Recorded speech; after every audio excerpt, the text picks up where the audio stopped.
L'association Libre Objet à Strasbourg existe depuis 16 ans.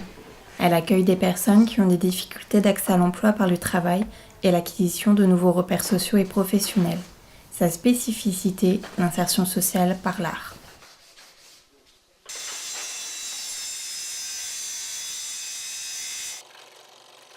Ce sont des supports qui peuvent convenir à toute personne qui n'est pas forcément quelqu'un de manuel et dont l'objectif n'est pas de devenir artiste non plus. Donc ça permet de travailler du ponçage, du traçage, du sciage, enfin des choses qui nous permettent, nous, de valider derrière des compétences.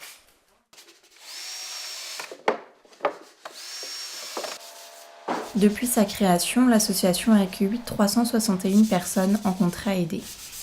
Je cherchais du travail et j'arrivais pas à retrouver. Et donc j'ai eu la chance de tomber à Libre Objet.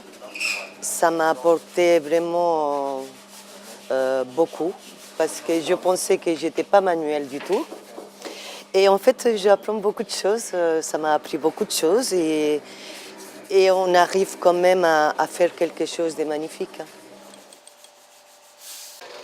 Ce ne sont pas des pièces uniques, mais ce sont quand même des petites séries. Et comme c'est traité artisanalement, ils sont quand même tous un petit peu différents. Et donc, ça permet l'accessibilité de l'art à toute personne, en effet. Chaque objet est une création originale conçue par des artistes locaux. Des emballages de café se transforment en cabas, un pneu se métamorphose en cintre, un simple balai devient lampe de bureau. Utile ou objet de décoration, il bouscule notre quotidien et notre rapport à l'objet.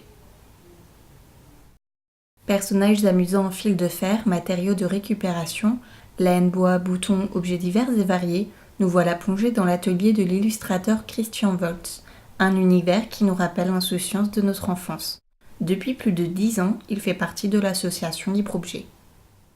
Peut-être de la bonne conscience, de travailler pour des personnes en difficulté, de donner un coup de main à des personnes en difficulté. Et puis, c'est un exercice quand même, parce que c'est pas forcément simple de trouver un objet qui soit à la fois commercialement intéressant, qui se vende, et puis qui soit facilement reproductible, et puis que j'y perde pas mon âme.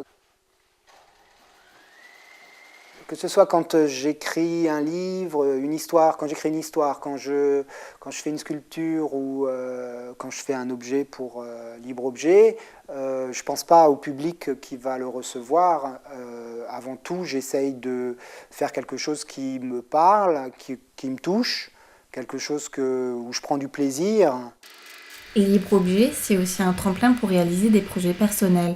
Avant d'arriver à l'association, Lionel travaillait dans le bâtiment et a aussi enseigné pendant plus de 6 ans. Il souhaite désormais travailler avec des handicapés. Je suis là pour faire une formation, si tout va bien, l'année prochaine. Et donc là, c'est, on va dire, j'apprends avec Claude qui est le moniteur technique. Et moi, c'est ma formation, si tout va bien, à partir de septembre-octobre de l'année prochaine, donc 2013, là, en année scolaire. Ça sera pour devenir le même statut que Claude d'ici un an plus tard, donc d'ici juillet 2014. L'année dernière, 13 personnes ont trouvé un emploi après Libre Objet. Une réussite pleine d'espoir pour les années à venir.